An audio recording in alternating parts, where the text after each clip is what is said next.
Gentlewoman from Georgia, Ms. Greene, is recognized for question. Thank you, Mr. Chairman. Mr. Vitiello, I would like to thank you for your service as our former U.S. Border Patrol chief. I really appreciate the job you did there. And I would also like to apologize to you on behalf of the committee for the accusation that just came against you. You were confirmed in a bipartisan Senate, so just wanted to extend that to you. Thank you very much. I had a good run in government. I got cleared through the committee and was very close to a full confirmation, so thank you. Yes. And also I would like to point out, it was said on this committee earlier that the border wall was an anti-American movement. That was said by a Democrat member earlier, and I think that is an egregious thing to say. The border wall was, being built to protect our country, protect our border, help our Border Patrol agents. I think the most anti-American moment in this country was when a giant fence was erected around the Capitol and left there for months, and our U.S. military was brought in and forced to sleep on the floor in parking garages for months at a time. I think that's an anti-American moment. But I'll move on. The CBP-1 app. Would the gentlelady yield? No, she will not. I will not. All right. The CBP-1 app is now allowing the orderly invasion of 1,500 illegal aliens per day into our country. And this is a serious problem. Mr. Johnson, as you live, you said, is it 3 miles from the border? Yes, ma'am. Has the CBP-1 app, with its orderly invasion, sending people to ports where they can make an appointment in their convenient time and choose a port of entry where they show up, and then they're allowed to come into the United States at the expense of the United States taxpayer, has this slowed down or stopped people from crossing the border and coming onto your land? I can't speak to how the app's really helped because up until just a few months ago, I wasn't even aware of this app, but we still have traffic coming through. It has slowed since Title 42 was lifted, but it has never stopped completely. So it's never stopped. So people are still crossing the border illegally onto your land.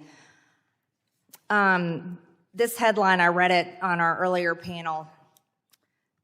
DHS announces steps to protect border communities from wall construction.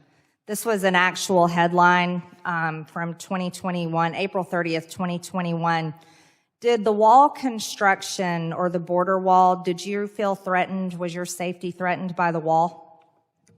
It was quite the opposite. We were so glad to see it. It was, like I say, an answer to our prayers because that was going to be some safety and security we had never seen before.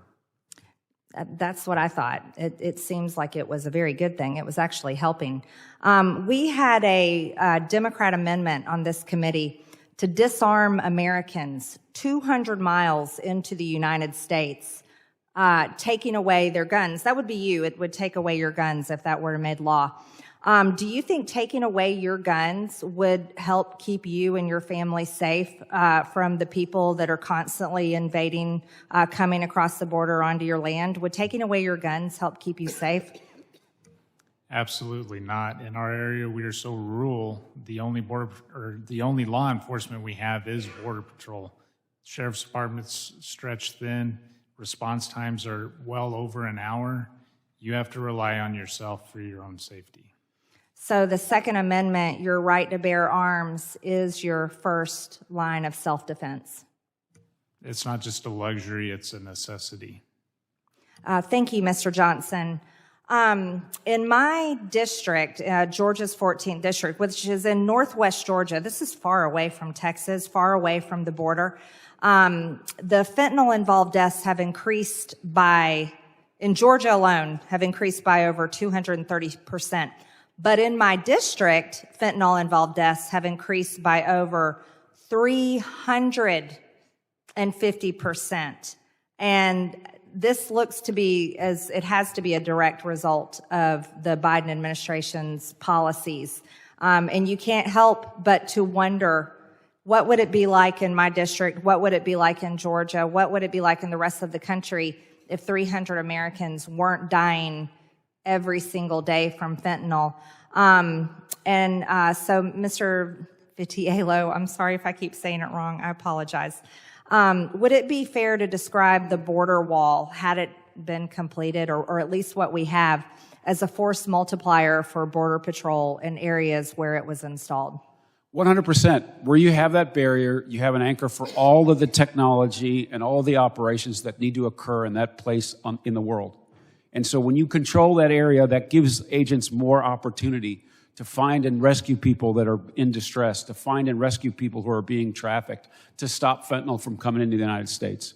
It's a terrible situation that we're in. We talked a little bit about smuggling through these areas. All smuggling is organized, whether it's narcotics or people. And these cartels are being enriched because the pipeline that was opened up at the beginning of this administration is still open, regardless of CBP-1, regardless of the number of people, the reduced apprehensions, the reduced encounters. There's still thousands and thousands of people coming to the border every 24 hours.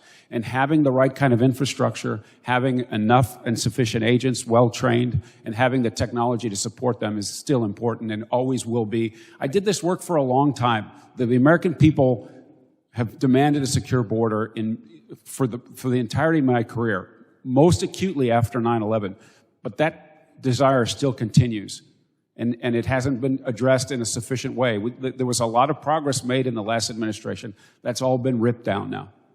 Thank you. I yield, Mr. Chairman.